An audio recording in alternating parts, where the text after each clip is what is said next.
Hello and welcome to the TCF Morning Show. It is Thursday, April 22nd, and this morning I am joined by Boomy at Boomy TCF and Matt Schoolfield at schools_01. I am Zach Lilia at Z Lilia TCF. You want to follow us on Twitter at typical_Chicago. This morning we'll be talking about the Blackhawks, who had a comeback win tonight against the Predators. 5-4 in overtime. The Bulls lose ugly in Cleveland, 121-105, but it was never close. And tonight we'll get into the playoffs, but last night it may have really ruined those chances. The Cubs, they are playing the Mets as we record. They're up 14-4. The offense likes to break out in certain games, but not every game. So we'll kind of get into that. The White Sox game postponed because of weather. It was snowing in Cleveland, so we'll have a doubleheader on May 31st. Wacky Web Story. And to end the show, we will have the TCF Great Debate. Chicago Sports Moments. We'll kind of talk about it. Maddie made this up, and we've been having the polls on our Twitter at typical_Chicago. So make sure you are checking that out. Pigoy always has a blog every morning, usually breaking the matchups down. If you want to follow us on Instagram or Facebook, type in Typical Chicago Fans. Follow us on YouTube at Typical Chicago Fans. Subscribe to the YouTube page, morning shows, podcasts, interviews, food reviews, all on the YouTube page. And then follow us wherever you get your podcast from. Just type in Typical Chicago Fans. You will find us on there. And then 26shirts.com, Chicago. Boomy's got the shirt on tonight. He always has the one in the background. If you want shirts just like those, type in 26shirts.com, Chicago. And at checkout, use Typical Chicago Fans for 15% off of your purchase. Again, that is Typical Chicago Fans at checkout for 15% off of your purchase at 26shirts.com, Chicago. Boys, how have we been doing? Like we said, we've been kind of doing weekly shows as of right now. We'll see if we start doing maybe 2 shows a week. But how have we been, boys? Not too bad, man. Life's getting close to slowing down a little bit here in a couple days. So, uh, getting through on that end. But, the weather's been weird but nice at certain points. So you can kind of tell it's around the corner. Despite snow a couple days ago, you know what's coming. So, little to complain about, man. No, yeah, it's sports period's pretty much dead for me personally. Gambling wise, is all that's done. Because like college buckets, it was my 3 favorite things to gamble on are the NFL, college football, and college basketball. And The NBA is so hard to gamble it's on. very hard. It's very boring to gamble on in the regular season, especially now when it's like you don't know who's playing. The Clippers sat a bunch of guys tonight. Mm-hmm. A Things lot of like that. load So management going yeah, on. tons of load management, especially for teams that are going to have their playoff fates locked up. But yeah, so I'm not a big fan of this time either. But let's get to some golf majors. Let's get where baseball starts ramping up again, and Gotta love it. Let's move into the Blackhawks comeback win in overtime, 5-4 against the Predators. But Maddie, it was a big win, but you would big have one. rather it been in regulation. Yeah, you got to get in regulation when you can there, because you got a game in hand against Nashville. You're 3 points back now with what they got 8 to play. The Hawks have 9 to play. 1 game left against each other. You win that one, all of a sudden you're now tied if you get that point tonight or don't give up that overtime loser point, to them tonight. So getting the 2 to nothing against them tonight would have been huge. The way they got there too, though, coming back from being down 4-1, scoring 3 goals in about like a 3-minute span there, about halfway through the third to tie it up, and then get the winner in overtime. It's a big win. You pretty much have to beat the Predators again in the next game, and then You got Dallas then coming up too, and that's the team that really, all of a sudden, a week ago when we talked, they were about 10%, 12% to make the playoffs. I think we said, and now they're in the driver's seat. Really, they've got they got 2 in hand against the Hawks, and they got a point lead against them. They got 3 in hand against Nashville, and they're only 2 points back. So, and Dallas does play Nashville, does play Chicago too. In the NHL. Well, right now, those 3 teams, because they're all playing each other too, is the bigger thing. It doesn't normally happen this way, where you have this many games against your division rivals, all compacted like this right at the end of the playoff, like the playoff push. So it does tend to give us that. Nashville's got 2 with Florida too, who's a really, really, really good team. Quenneville coaches on tons and tons of talent down the middle of that lineup. It's going to be tough games for the Predators, and then they get to play the Stars after that. So it's going. I think what I said today, going into today, I think the Hawks were about 10.4% to make the playoffs. That definitely went up. But just like you had to beat, we said we had to beat Detroit, they split. We said they had to beat, Nashville 2 or 3. They got a chance for that, but they did give up a loser point. So it's not like they're doing what we, said that they needed to do. Getting the chance to, come back and face Dallas, that's the key next week. So, that's going to be the end all be all. It's the end of the season too. So, you got two with them to finish it up. So you got to hang close and pick those 2 off there to end the season. How many games are left for the Blackhawks? Hawks have 8 left. Wow, so it's really coming to the end of the season. It's 56-game season this year, short for COVID. So, that's right. It's a little bit of a scramble. And again, like I said, the dynamic of playing only your division teams, it's kind of fun in this playoff push for it. And I think that's kind of what they were geared for. Since you don't get the full 82 games, you got to make games count somehow. And stacking them up like this against each other is a good way to do it. So we hope the Blackhawks can keep it exciting for the last 8 games of the season. Zach, I don't mean to make this sound like loser talk, but I mentioned this to you the other day, and Matt, you could probably, you might agree, you might disagree, but if you would have told us 6 months ago that this team would be even, sniffing a playoff spot, we'd be probably surprised and I would have been shocked. I would have been shocked. At the beginning of the season, this was not supposed to be a good team. This was supposed to be I know expanded playoffs and all that, but this team is definitely overperformed. But it's frustrating because when you see a team, when they were at their best, it's like, okay, maybe there actually is something here. And now come to find out, they might be, coming up short. Obviously, that's disappointing, but I think perspective is everything here. The nice thing about that too is, yes, they're getting production and they're getting better results than you expected this year too. But also, you're getting to see, guys are getting important minutes that while Jonathan Taves is out for the season and while Kirby Dach is out for most of the season. Guys are forced to play a lot more, and you're getting to see some developments from some of their defensemen. Ian Mitchell and Boqvist both look like really good top 4 defensemen for a long time, which is what you needed out of them. I don't think either of them are going to be, Norris winner type defensemen where they're going to be, game changers. They both could be very, very solid, though. And Mitchell brings much more of that steady presence where Boqvist has a little bit more of the aggressive offensive game. So it's a good little balance with those 2 guys. And Duncan Keith, he's still playing well. And having a guy like that to lead your young defenseman core is really nice to have. So there's things to be optimistic about. Got good news about John Taves today, too.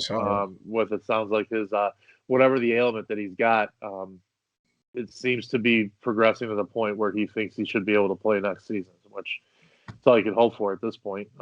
So that's awesome. Hopefully everything for him trends in that direction, and whatever it is that gets him, I hope he's able to put it behind him.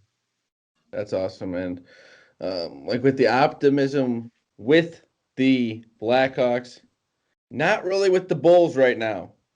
Tough loss to Cleveland. In Cleveland, 121-105. It was never close. Turnovers. 12 points in the first quarter. They what? They scored 12 points in the first quarter of an NBA basketball game. I'm not sure if they made it 3 the whole game.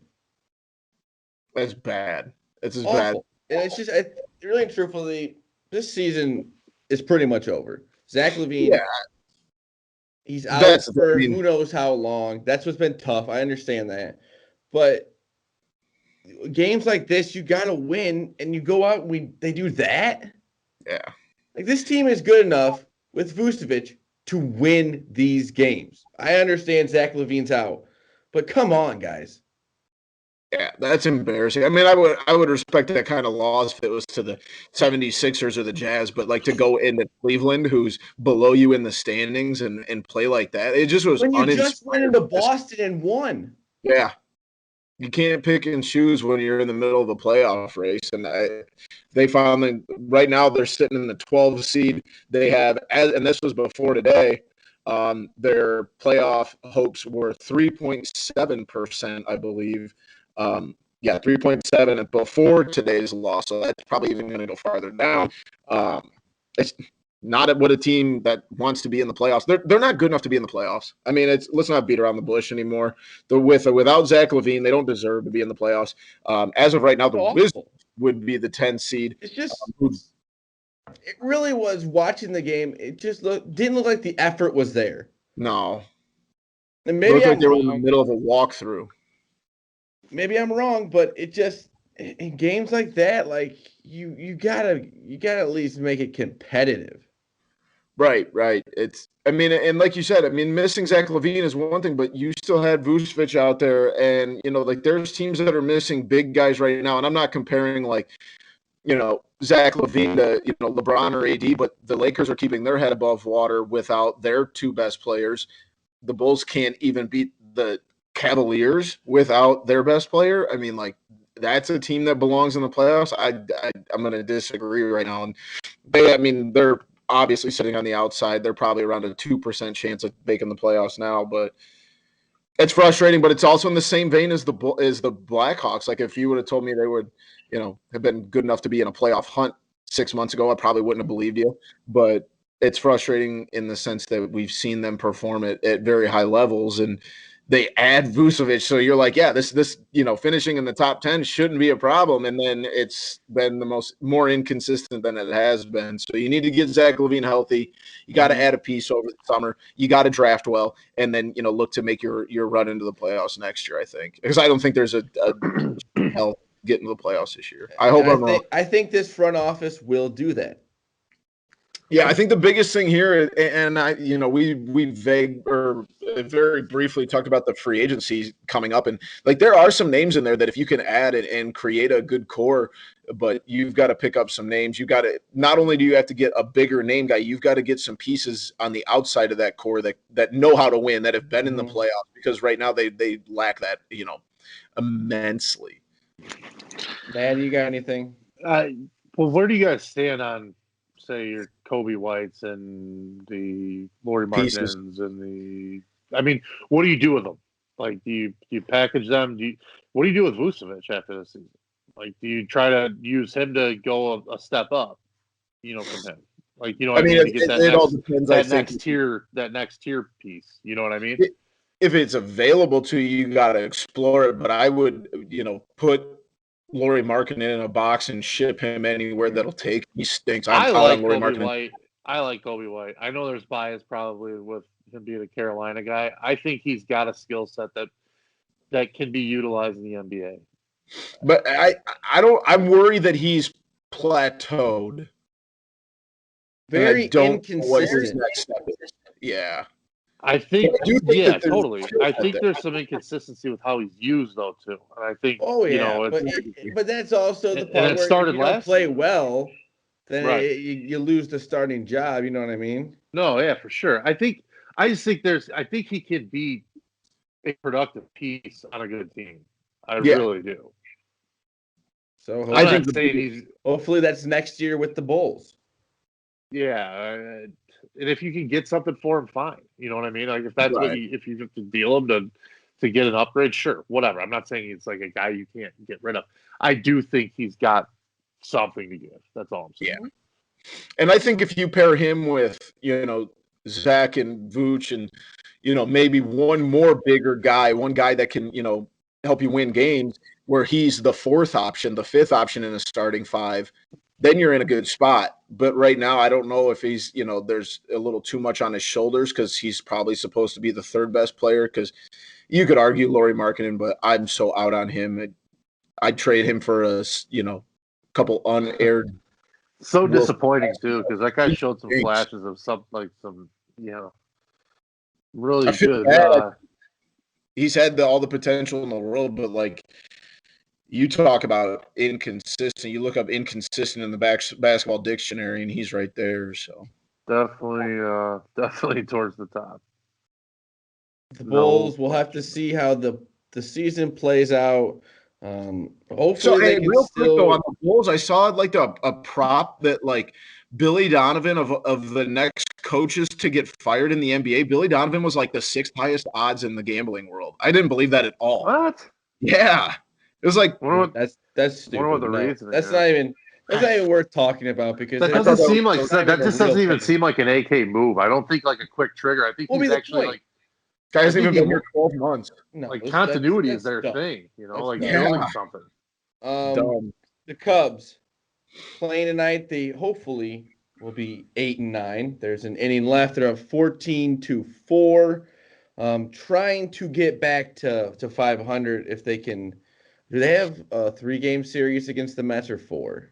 They got the Mets tomorrow. They missed the ground too, so it's never a bad thing. And they had Monday off, so yeah, correct. A 3-game series. They're hoping to get back to 500 on Thursday. The offense, it's real hit and miss. It's usually miss.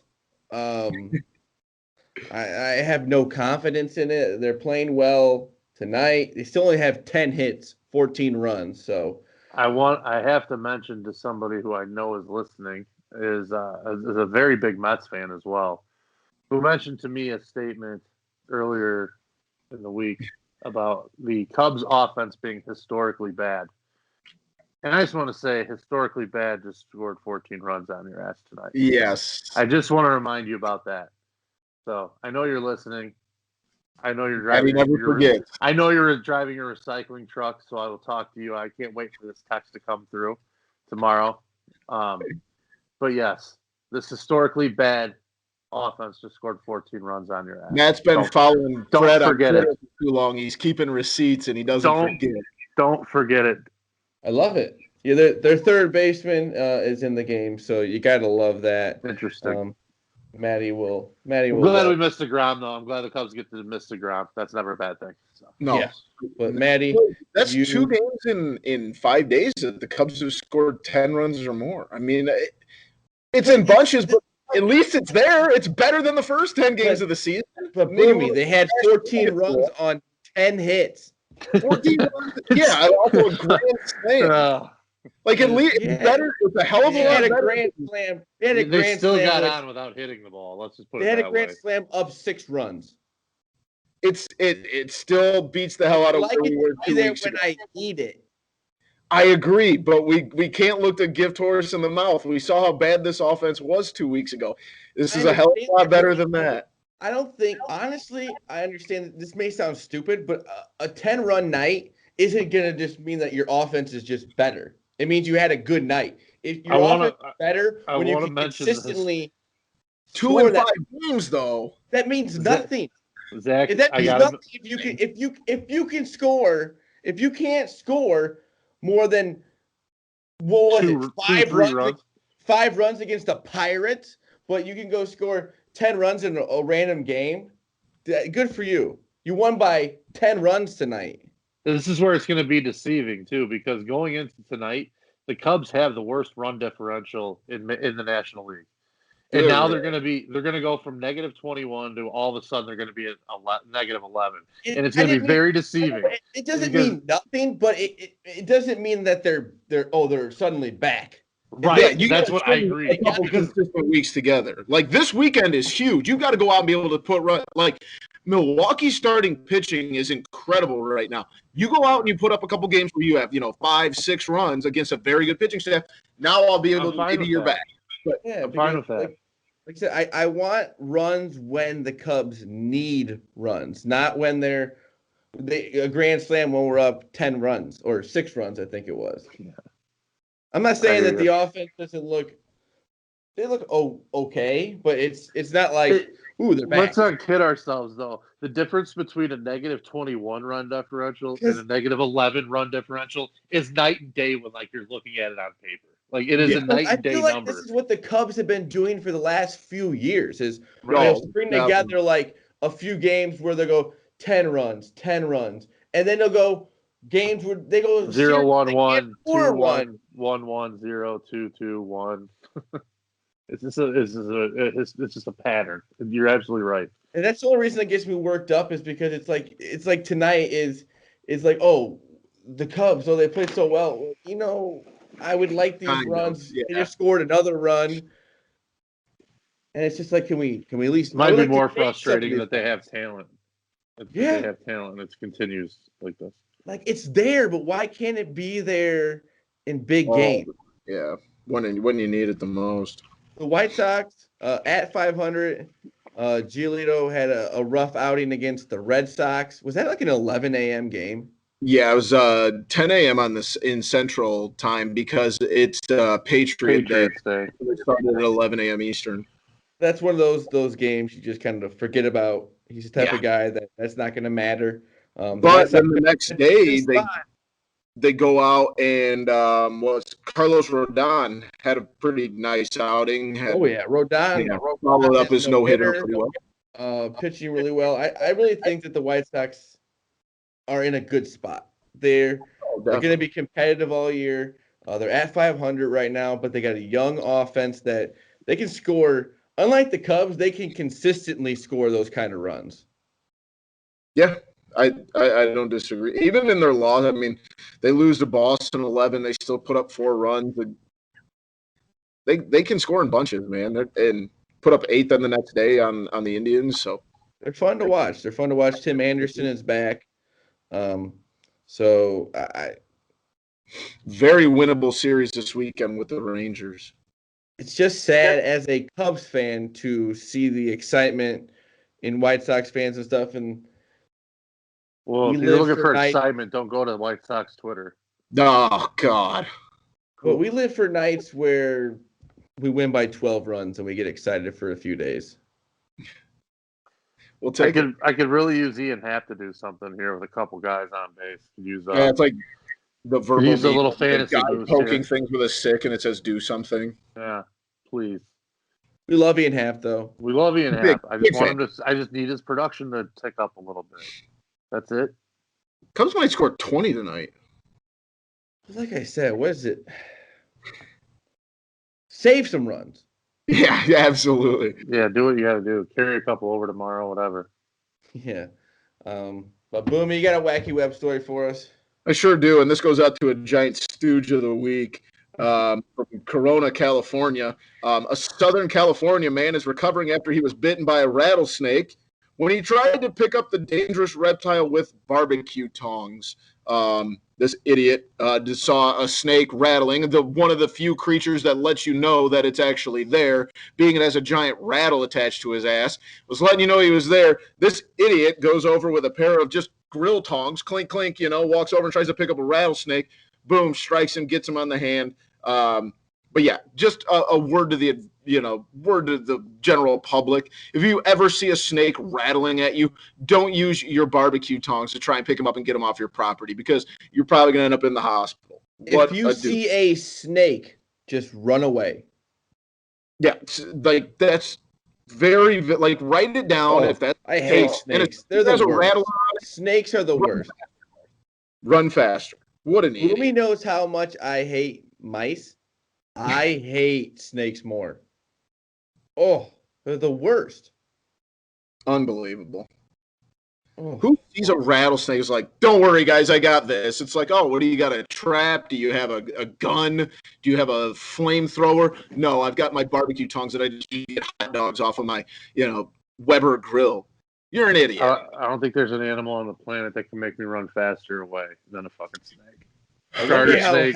I don't care if it's a garter snake. I don't care if it's a dead snake. I don't care if it's anything. I don't care if it's the banned white snake. Yeah, anything snake, get it away from me. I wonder how heavy duty the tongs were. unless they have a gun attached to them, I'm not going anywhere near it. Maddie, how is the TCF great debate doing? The Chicago sports moments. We're still in the first round, right? Yeah, I think so. Oh, yeah. Pigoy's cranking them out. Does a great job. Gives you the links to all the videos with At some of the moments typical too. _ Chicago, if you want to go vote for any of these. He has a blog about them that he puts out. He reviews the matchups, and then you go on and you vote for them on at typical _ Chicago on Twitter. Get some engagement. Start replying to the tweets too and stuff. Mix it up a little bit. And really, I was reading some of the blogs tonight. It's awesome, even if you just want to relive some of the moments. Yes. He puts some really cool stuff. Yeah, it's been a blog. down time for a lot of our teams, so you get a little bit of a reminder of, hey, it wasn't always so bleak.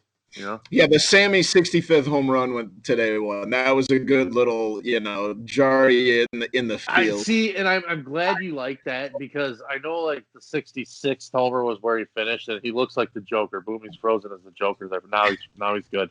But when he hit 66, that was his last one, obviously, and that was where he finished up. Didn't win the home run title that year, but at 65th, it was a Sunday afternoon, I believe, and Yep. Took the lead. It was, I think, his second homer of the day to put him ahead of McGuire. And if I remember correctly, I want to say the Cardinals might have been on Sunday Night Baseball that night, and McGuire homered to tie it back up. So it was like a quick lead for Sosa. Maybe the next day, McGuire homered. But it's just that whole stretch, and I don't think that 30 for 30 did it remotely justice. But No. it was it was a really cool time for Cubs fans, and it was an important part of the Cubs' history, to say the least. It's awesome too, like you said, relive some of these moments. Like I said, that's what the cool thing about the blog is. Make sure you check that out. He puts Pigo is putting some work into that, so make sure you look through that. Like you said, it's just like going back to it's to better times. Yes. In a way, as well, the White Sox are on the rise, but some of the other teams are not at the moment. Apparently, we don't have a lot of White Sox support on the show either, because yesterday's vote was the day that the Bears recorded the Super Bowl shuffle after losing to the Dolphins, versus El Duque, who was the 6th seed. No, this should have been a 7th seed. Pigo with the typo there. Caught that one. El Duque getting out of the jam against the Red Sox in the ALDS that year in 2005. That was as memorable a moment for a team that I was not a fan of. That wasn't like a World Series like that. I just remember, bases juice, no outs. He just comes in, boom, boom, boom, and it was just unbelievable. The against that, I think the Red Sox were coming off their World Series one the year before too, so it was a damn good team he did it against. So like I said, make sure you check out at typical _ Chicago on Twitter and vote for all of these Chicago sports moments. They'll be going on for weeks. How long do you think it'll take? Probably 2-3 weeks. Yeah, I would think. I think he's doing what, 1 or 2 a day. Mm-hmm. So, always something fun to look forward to, other than when the TCF morning show comes out every morning. Anything else, boys? All right, we're done with snow, right? I hope so. That's ridiculous. It's damn near May. I'm over it. Anything else, Maddie? Nope. I concur with Boomy's sentiments on snow. I don't want to be, bringing up bad memories, but my wife's birthday is on May 1st, and I do remember one year it did snow on her birthday. So we might not talk about a real May Day there, huh? It's tough. I'm over the snow. I'm over Yep. it. I'm over it. But thank you to Boomy at Boomy TCF and Matt Schoolfield at schools_01 for joining me this morning. I am Zach Lilia at Z Lilia TCF. The main page is at typical_Chicago on Twitter. Follow us on Instagram, Facebook, type in Typical Chicago Fans. Go over to YouTube, subscribe to the YouTube page, Typical Chicago Fans, morning shows, podcast, interviews, all on the YouTube page. Then wherever you get your podcast from, type in Typical Chicago Fans and you will find us on there. Go over to 26shirts.com Chicago, just like the shirt Boomy has on right now. Get a shirt just like that and use the promo code Typical Chicago Fans at checkout for 15% off of your purchase. Again, that is Typical Chicago Fans at checkout for 15% off of your purchase at 26shirts.com Chicago. Anything else? Let's have a beautiful rest of the week and the weekend. Let's think warm thoughts. Warm thoughts, boys. This has been the TCF Morning Show, Thursday, April 22nd. We love you all. Peace.